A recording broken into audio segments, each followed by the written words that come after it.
question I have is a movement that came about to criticize dominant legal ideology of Western society.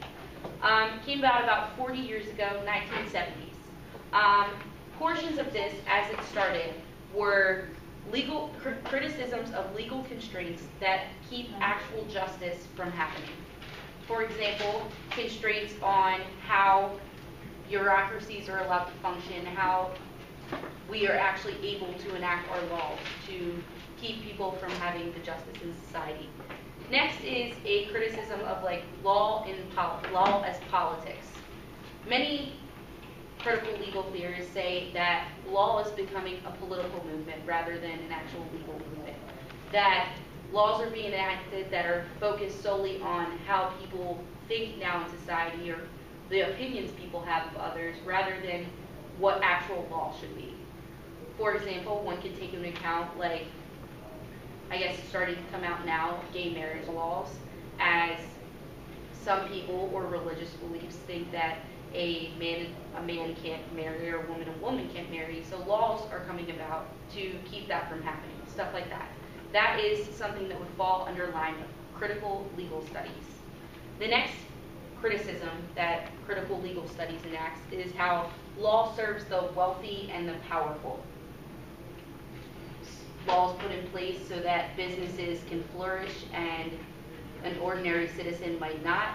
Laws put in place that cater to the wealthy or cater to the politicians in power. The final aspect of critical legal studies that I think is very important as a core ideology is that it criticizes the idea that individuals are completely autonomous. For example, current legal enactments say that a person who commits a crime did so on his own accord, or a person thinks the way they do solely based upon themselves. They are autonomous. Define autonomous, anyone? Controlling oneself. Yeah, sure. Critical legal studies analyzes the fact that a person is tied to maybe their community, where they live, the region they're from, the socioeconomic status they have, their gender, their race, their political creeds, and their sexual orientation. These are all aspects of oneself that critical legal studies would say ties you to something that's not necessarily just yourself or autonomous. New postmodern forms of critical theory are coming about and forming, such as racial movements, which is what most of my lecture here is going to be about. The next thing that came about under critical legal studies, you can see a lot of feminist theory and stuff like that came about. Mostly critical race theory is what I'm going to talk about now. Who knows what critical race theory is? Anyone? Well, let's talk about race then and see if we can maybe break it down. Who can define racism? Pedro. Well, in a sense, it's when you judge somebody off of their appearance or off who they are, just without actually knowing them. We would actually, in most debate forums, categorize that as just prejudice. Racism has a more, a little more of a deeper definition, defined as maybe discrimination and marginalization of a person or group based upon their race. Racism and white supremacy are also confused a lot in current thought. White supremacy, you might hear of people who are white supremacists, who, I don't know, like the KKK could be under this group. White supremacy, anyone want to take a hack at that definition, Christian? Just people who think white people are better than other people. That isn't necessarily the critical race theory of white supremacy. That's the accepted popular definition. But under critical race theory, it's a little different. I saw Kristen's hand first. That actually white people are the ideal kind of race. Not really, not necessarily. Well, isn't it also not just white people are better than other people, but also white and of a certain religion, a certain mindset? So white, I think one certain religion. Not yeah. To be one specific type. To restore the default class of how I used to use. I think Wallace and Jamil are getting a little more towards what the philosophical ideas of what white supremacy are. The definition I have of white supremacy, many define it differently, but the common one is that it's a system of privilege or political ideology that is dominant in society, that allows for the social majority to have ultimate power and control over the social minority. So, sure. It's a system of privilege or political ideology dominant in society that allows for the social majority to have ultimate power and control over the social minority. So, white supremacy doesn't necessarily just encompass race. It's a much more complex argument or philosophy than racism.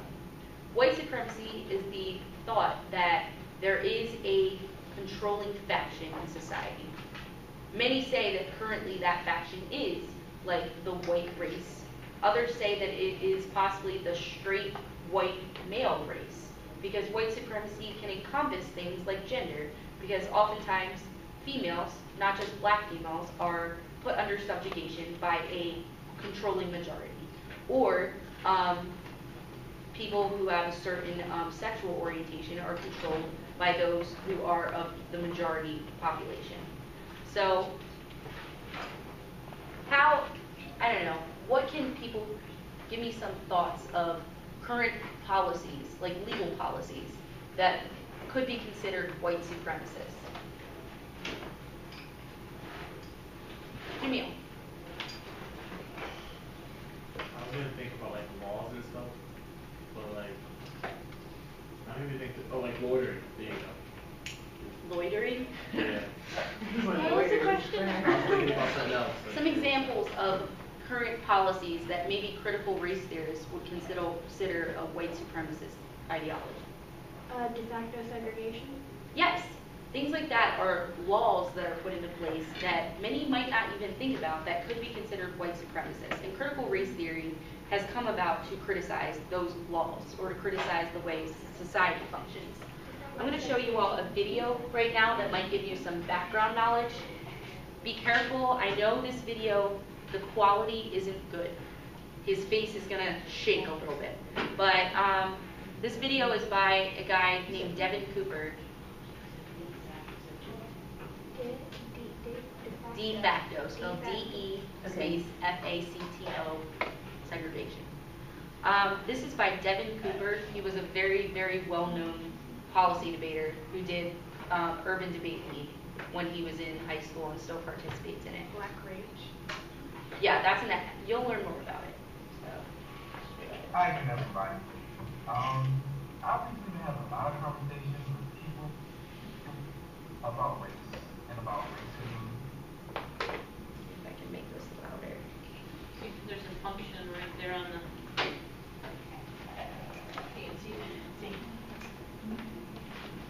Oh, volume. Right, yeah.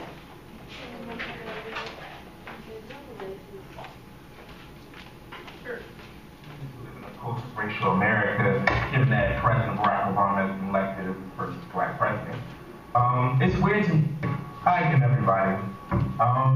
Obviously, we have a lot of conversations with people about race and about racism in America, especially since we seem to live in a post-racial America, given that President Barack Obama has been elected as the first black president. It's weird to me because a lot of people try to equate racism with being individual acts of meanness or, somebody calling somebody a name, things like that. But people need to understand that racism is more of a systematic political system that has infiltrated a lot of the intricate facets of America and American life. And it's weird to me when people try to point out, like in American police brutality. And they try to say, oh, those police were just some anomaly, just some bad apples in the bunch. I think that's completely bullshit. Because number one, that shit happens in police departments all around America and even in other countries. And I think that, that racism that's embedded within those institutions is something that is systematic, and it's not just a few cops. Not if it's happening in different places. There can't be that many bad cops that exist. I think that's just one for example. And a lot of things, I think for purposes of conversation, we need to get away from just saying racism and looking at white supremacy, because white supremacy, not in the extreme form of KKK, but in the form of it being a total domination of whites in America, abroad, anywhere. And for the sake of this conversation, I like to use a definition that is used in a lot of workshops, that white supremacy is a historically based, institutionally perpetuated system of exploitation and oppression of continents, nations, and people of color by white people in nations of European descent and continents for the purpose of maintaining and defending the system of wealth, power, and privilege. And a lot of these things people tend to try to overlook because they think white supremacy, is just this vulgar taboo word. But we need to understand how America has been formulated and created in the lens of white supremacy, and that white supremacy doesn't always have the face of a white person because it's become a little more multicultural. A lot of people use Obama as an example of how white supremacy has become a multicultural facet. Given one example of him denouncing Jeremiah Wright would be a way of him conceding to the white power structure that radical blackness is a bad thing, and it's really not.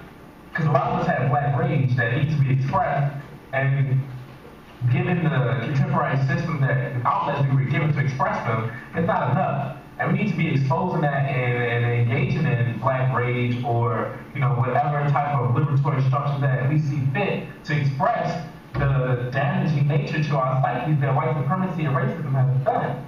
Now, there are also people that say, oh, black people can be racist. Come on.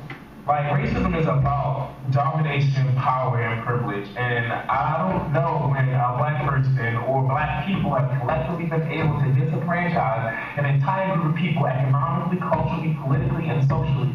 So I don't understand how that argument makes sense. Black people definitely may be prejudiced, but I doubt that they can be racist in that sense.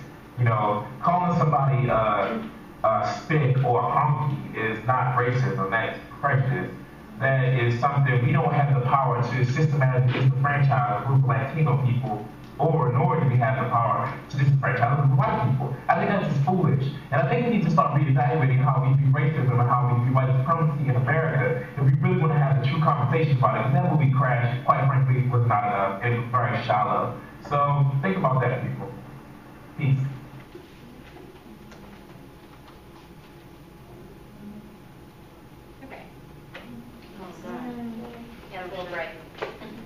All right, so critical race theory came about after critical legal studies in order to show how white supremacy and race are propped up by the legal system and often seek to find emancipatory solutions. So the first aspect that you would need to look into of critical race theory is critiques of previous liberal ideas of colorblindness. Before a liberal idea was that we should be colorblind, we shouldn't look at color. Critical race theory tries to change that ideology to say that we should look at color because it does change or shape the way that policies are formed or the way that people enact with other people. And we should find ways to stop those policies from happening. Oftentimes, critical race theory favors aggressive anti-racism, which can be formed or started by the example that Devin gave of black rage, which is something you might hear if you look into race theory a lot. Black rage is the idea that because oppression has happened and because the legal system is so unwilling to change it, the black society should be able to show the disgust and the rage and anger that they have over the policies that are currently in place or have happened before. This is predominantly a philosophy that was put in place, not put in place, but is written a lot by bell hooks, who ultimately changed her mind and now writes that we should all love each other. But a couple of bell hooks books I would look into her if you want to learn a little more about black rage. But another form of critical race theory that is very popular are narratives of oppression. Many theorists say that allowing for narratives in philosophy shows and opens the door more towards criticism. Because when a person hears a story about oppression, they're more likely to jump on board or be taken aback by the things that have happened. An example Devin used in his introduction to this was police brutality. A story about police brutality and how that is done because of racist ideology, many critical theorists think is much more emancipatory or able to produce change than just talking about how police could be brutal or how oppression could happen in the police department. Stories and factual encounters often form more of a support base, is what they argue. Another example of critical race theory is that they criticize legal endeavors or previous legal endeavors for equality as ones only made for white interests. For example, a lot of critical race theorists say that the only reason the civil rights movement was popular was because it was becoming politically popular for civil rights, and that white senators were afraid that if they didn't jump on board, they wouldn't keep their political seats. This would be an action that critical race theorists would say is wrong and is not actually an anti-racist policy, because it was formed under racist ideology of keeping the privileged in power instead of actually allowing for emancipatory change. Another example is the slave movement that happened during Lincoln's era.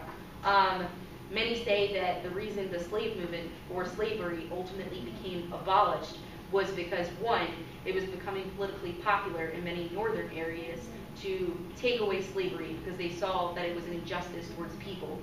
So white senators or white politicians did not want to lose their political power, so they jumped on board the abolition train. Another reason is that white senators were afraid that if they didn't abolish slavery, we could suffer economic consequences because slavery was becoming less and less economic for our country and becoming more and more of an actual economic detriment. These are policies that critical race theorists would criticize as not being anti-racist, even though from the surface, abolition and the civil rights movement seemed like they were put forth for good reasons, or at least agreed with by white politicians. It's not like they would say it wasn't anti-racist of the white politicians to put this in place. Another interesting portion of critical race theory that I am personally in favor of is the intersectionality theorism, which is that we should allow for multiple forms of difference and be able to analyze them. Intersectionality takes into account gender politics as well, like black feminism is a form of intersectionality.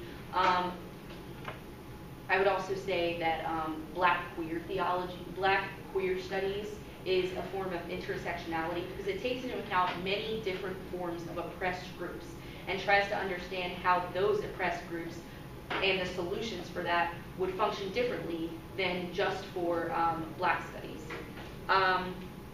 Essentialist philosophy is something that came out of intersectionality and analyzes that even more. Essentialist philosophy says that all oppressed people share the commonality of oppression. They all understand oppression, but in many different ways. And that oppressed groups have different types of oppression. They suffer it in different ways. And because they suffer it in different ways, there are different modes of solutions for each form of oppression for each group.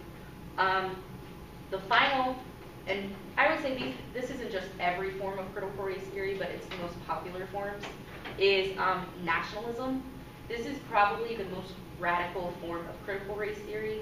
Nationalism is the idea, and it's almost a promotion of the black segregation methodology by black critical theorists. They say that nationalism, we should be more so in favor of like a black nation state, or like other aspects like that, where we need to show ultimate pride in our race instead of like trying to form solutions for equality. I think there are a lot of like reasons that this would be a good idea, because ultimately white supremacy, we talked about this already, is allowing for the social majority to enact oppression against the social minority. So nationalism's idea is that the social minority should be able to fight back and should be able to force themselves into a stance of equality. Any questions so far? I'm just going to keep clipping away. It's okay. These are all complicated, different theories. Okay. Many of you might think, like, racism is definitely a problem, and I hear about racism sometimes, but how does white supremacy matter in a debate round? There are many different ways that, sure. Well, I was just wondering if, like, what these theories think of, like, affirmative action. That would probably, I would say, go under the one portion of how they criticize former actions that are labeled as anti-racist, but in return are actually only propping up the white supremacist order. Many say that affirmative action is a way for the white supremacists to appease the minorities in order to keep their power, so that they can, like, that makes sense for you all. Ultimately, like, I think affirmative action is like something that we should, they say it's something that's good for socially oppressed peoples, but doesn't actually achieve any type of solution. And this actually comes back to portions of Devin's video where he said that white supremacy doesn't just have the face of white people anymore, that it's being, like, it's almost entrenched in, like, a societal, like, form of oppression now, that there are white black people is what, and many times Devin has called them, where they have allowed, a lot of black people have allowed themselves to be taken in by white culture and in turn can enact white supremacist actions. So Barack Obama is an example he used. He says that Barack Obama isn't necessarily anti-racist anymore, or the form or picture of how we've progressed in society, but instead is an example of how blacks can be taken into whiteness and allow it to perpetuate. Whiteness and debate. This is something that's very complicated. Sure, Jamil. Well, I would say, like, more or less, like, the spread, like, just go. I'm like not focused into it. Okay. The question is, how does white supremacy connect to debate? Or why is it important? There are a couple reasons. For a policy debate, the reason people think it's good is because in policy debate you can analyze solutions, and you could show how a certain solution could possibly allow for emancipatory solutions. For LD, the importance of it solely relies in history. Can anyone possibly make that connection with me of LD being important history-wise? Lincoln, Douglas? Both debates? 7. Lincoln Douglas was formulated as, like, around the fact that it started or was named after the 7 presidential debates that Senator Lincoln and Senator Douglas had about slavery. This is why, in many ways, like, I feel like LD could be a very good forum for talking about white supremacy. White supremacy has become more and more popular to criticize in debate in general. It started with, you may have heard some teams like Towson and Louisville talk about this a lot, and it started to trickle down to the high school field, where more and more people are talking about it, which is why I think it's important for y'all to know about how it functions and how it can function in debate. Similar to legal criticisms, many debaters use it as an argument. And this is how there are different ways to talk about it. The first is that you can talk about white supremacy in how it's tied to your topic. People will use, like, if you're talking about police brutality and how we need to stop it, they'll talk about how police brutality is a form of white supremacy and that white supremacist actions should always be rejected. Many use this to be tied to the debater.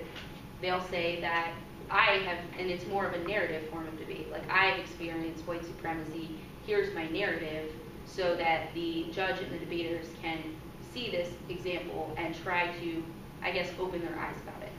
The last example is to only talk about white supremacy.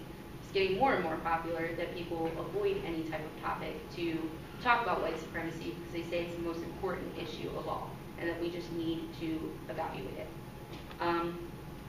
There's also the idea of criticizing white privilege in debate. It's a little different than talking about racism. Does anyone understand what I'm talking about when I say white privilege in debate? Many people say that debate has many aspects involved that are white privilege. Examples are time limits, that time limits are white privilege because people can't evaluate certain arguments to the length that they're necessarily needed to evaluate. So it ultimately favors white supremacist ideology because that is what's portrayed the most in the media and has the most understanding of it. Another argument for it is the idea of resources. You know that Kristie talked about how presidents have all come from really like more important schools like Georgetown, such on and so forth. So many people will argue that the fact that they're in debate and have to debate against, I guess, huge high schools is one example that are, it's an aspect of white privilege because those schools are from a higher socioeconomic status, can afford more coaches, more utilities, such on and so forth.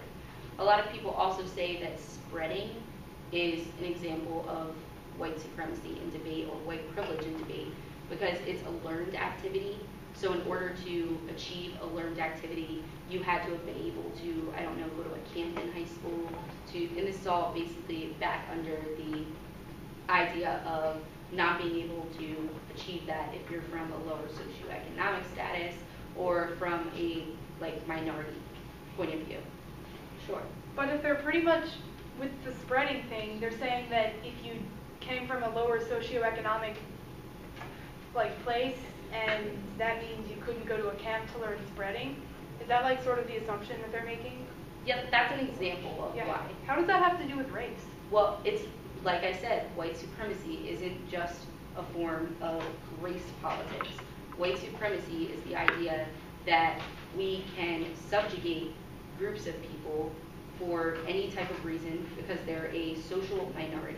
It could be a social minority based upon a socioeconomic reason, be a social minority based upon race.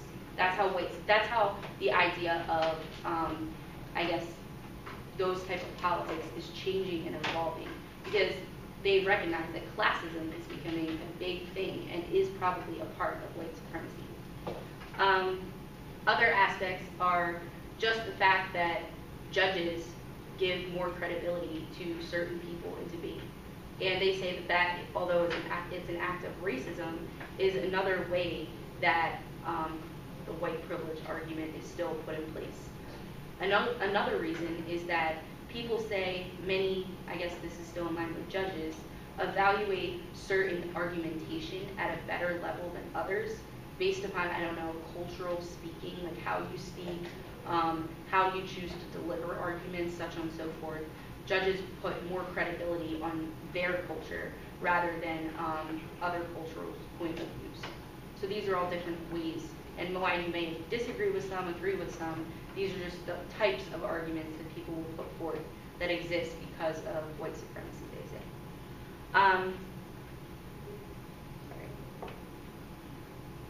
So the question many of you might have is, how should I treat this argument if I hear it?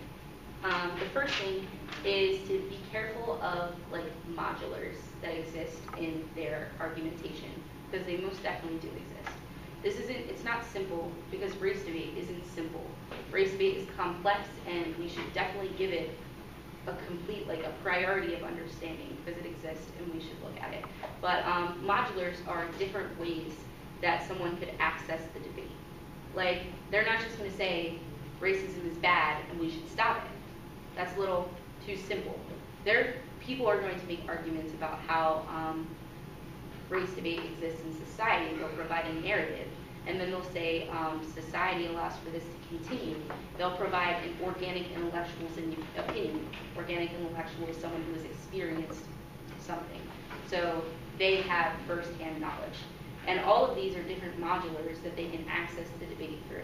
So just because you answer the idea that race exists doesn't mean you've answered the debate. The second thing is that cross-ex is key in rounds like this. You need to ask important questions, not just clarification questions, because those aren't going to get you anywhere in the speech time of cross-ex. You need to ask how they access the debate, like what is their mechanism, what are they trying to solve for maybe in most debates, and such on and so forth. These are specific questions that need to be asked. The third one is try not to get caught up. A lot of times people get angry for different reasons. They think that talking about your race in debate is cheating, which I think that's stupid, but many people think it's cheating. I don't know, you get emotional, you try to fight with people about this issue, but that's not what the debate's about. Ultimately, debate is always educational, and you have to try to understand and come to, I guess, a solution in any type of debate. The next one is for have a narrative ready before any round like this. I think this is something you should prepare in the summer that talks about how white supremacy has affected you as a person.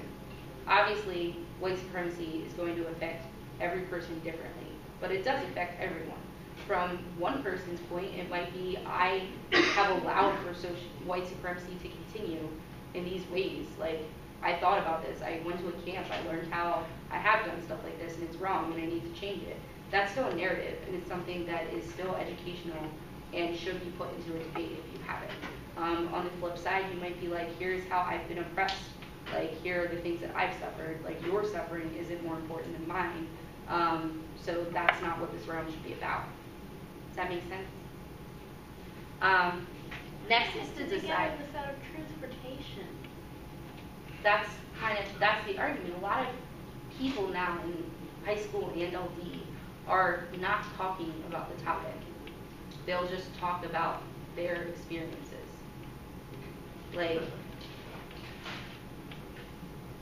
Can you just run like one gigantic huge T on that and be like, this is the dumbest thing ever? I don't think it is, but you can. It's called Framework. For LD, you can do something very similar. It's also called Framework. Like, these are things that apply to both sectors of the debate. We have a topic that's about this too. Yeah.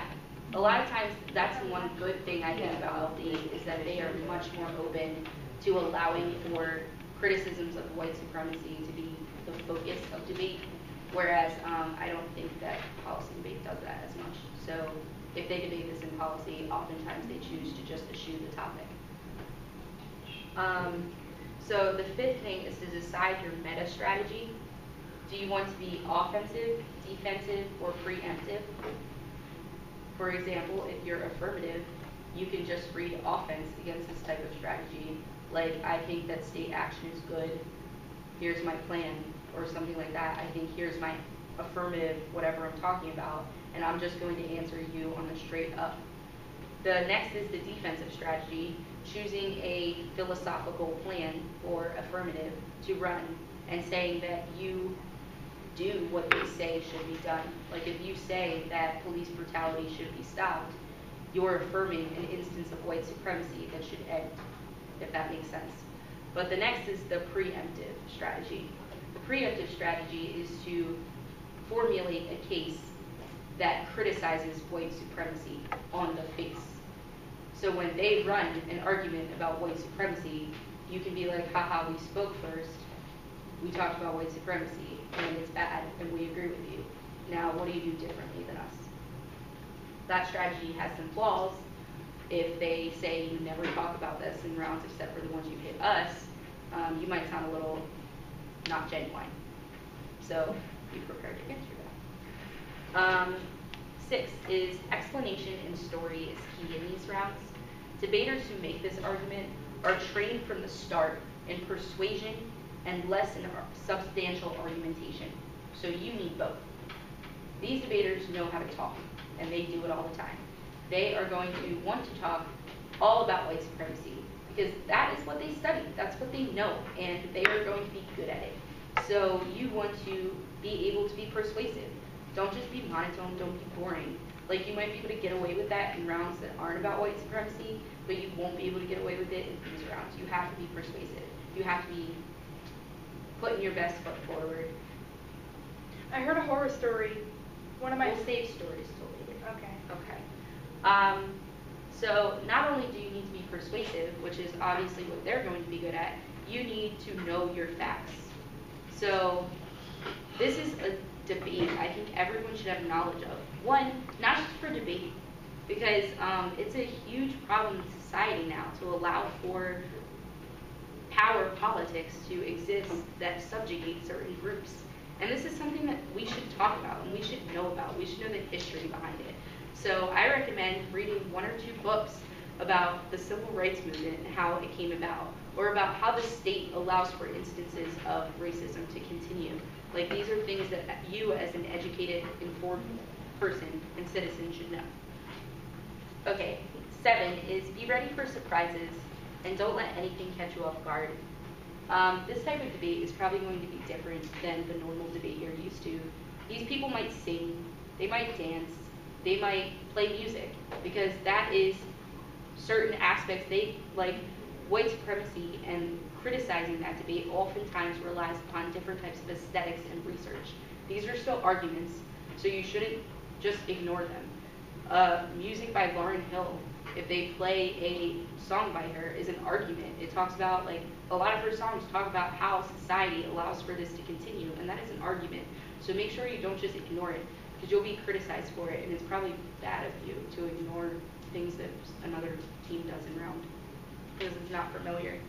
The next is to be organized. Teams that criticize white supremacy might not rely upon the normal strategy that you are used to, i.e., they might not answer things next. It might just be 8 minutes or whatever, how many minutes the speech is of a narrative. It might be like their speech time they might use to play, like, give a rap and then, like, talk about what they were talking about. Don't think that they're not answering their arguments, because there is going to be in-bed clash, and you have to look for it, because it might not just be the line by line or anything like that. They might not go by the flow. They might not flow at all, but they're still going to be making arguments that you have to know are going on. So you might have to flow differently or preempt arguments differently than you would in another round. Okay, now I'm going to talk about some mechanisms to fight white supremacy in debate. These are also broad issues of thought in critical race theory that are interesting and you might want to take a look at. The first is black rage. We talked about that already a little bit, that black rage is the idea that because oppression has existed for so long against a specific minority, that minority should be allowed to express the anger they have over that rage, and that anger will open up outlets for emancipatory action. Does anybody have questions about that? Okay, the next one is black aesthetics or black pedagogy. Black aesthetics is the idea that culture is being left, or at least minority culture, is being left out of educational scholarship, and that we're only focusing on white scholarship. Things like people who have PhDs, or people that have gone to Harvard, or people that only have field knowledge, things like that. Black aesthetics criticizes that thought process and says that instead we should focus on maybe storytelling, because people have stories from their parents that are important. We should focus on organic scholarship. People have experienced that oppression and now want to talk about it in a way that will open up people's minds. Other forms of black aesthetics is music, because this argument is that black culture is one that relies upon music and is a way that they express themselves. This is something that is very popular in the high school topics, because it started out from the debater you actually first watched, and other, like Fort Hayes also talks about this on the policy topic. So it's trickled down into high school debate now. Another example is narratives. We've talked about that before. The reason they say that narratives are key is because narratives resonate more with your soul. They are something that you want to listen to because it is a form or a experience that that person has actually had. So it makes more sense to a lot of humans just because it is an impression that you can identify with because you hear the story. Another example is black feminism. Black feminism is associated very differently than normal feminism.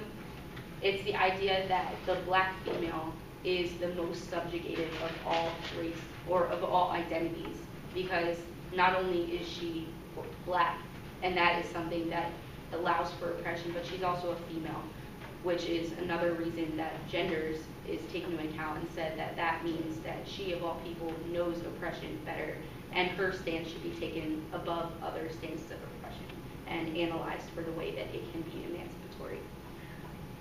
The next is Black Revolution. This I have some qualms with and have not been able to decide if I am for it or against it. Black Revolution is the idea that violence, if needed, should be used because violence was used against the Black minority.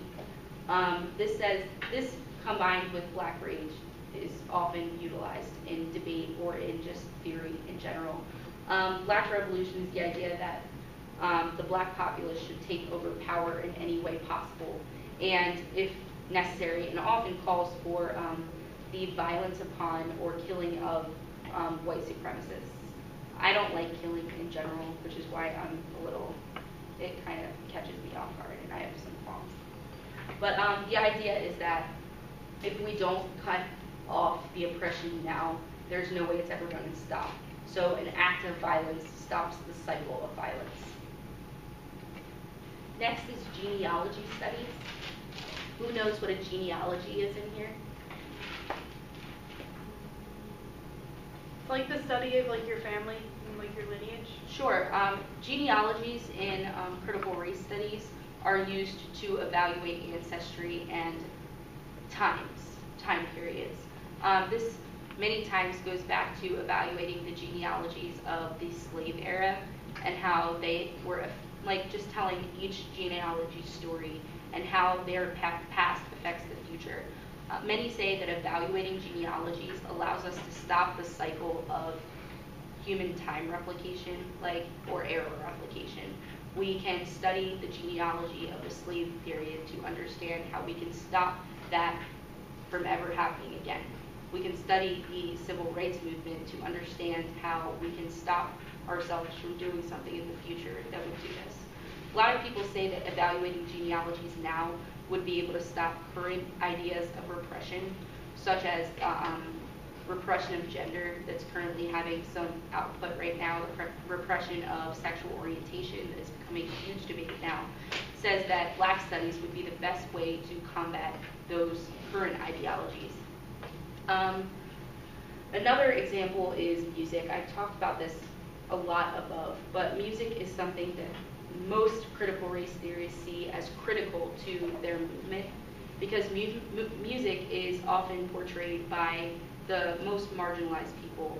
Music started as a form of expression, the Black theorists say, for Black expression during the slave times because music was the only way that they could speak to their fellow slaves while slave masters were around. They would sing songs in their own dialect because it sounded like they were singing field songs, but in turn were actually talking to their fellow slaves. This continued along to where music has become an integral part of fighting injustices.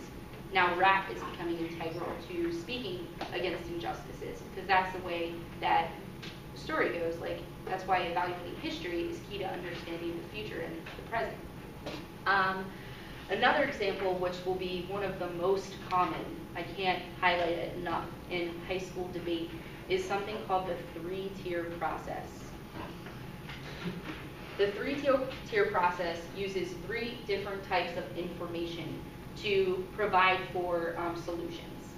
It allows for self-narratives, which is the stories of the debaters, music, and organic intellectuals. Does anyone remember a couple minutes ago I gave the definition for organic intellectuals?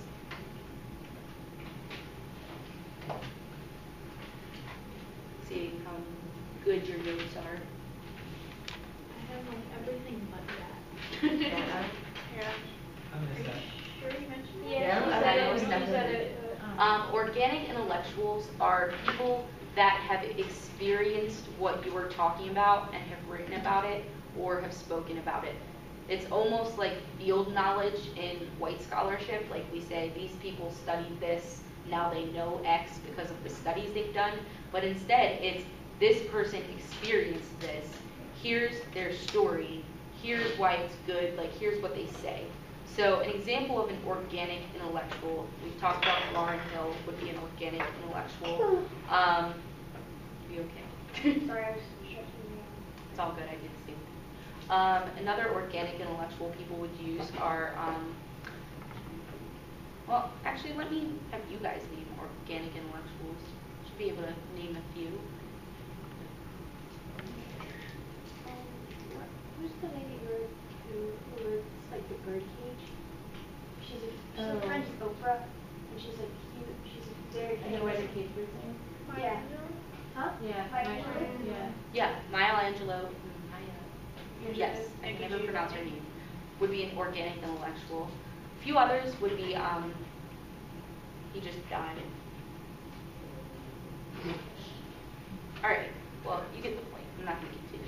But anyone who's experienced oppression and writes about it and tells about it, who's not yourself. Yourself would be your self-narrative. The final aspect of, I guess, Black methodology or ways to combat it that I'll talk about is Black liberation theology. Black liberation theology is the analysis of how Black culture uses theology to liberate themselves from oppression. It's using all the words in that name, but ultimately it understands that and evaluates history back in the slave era again. And all of these educational scholarships, if you haven't realized, look a lot into where their roots are from, which is why history is so important. During the slave era, theology or church was the way that slaves could escape their masters and escape the oppression that they were going through, and instead look towards what they used. They used the example of Jesus as the one person who existed or was told about that came to actually solve oppression.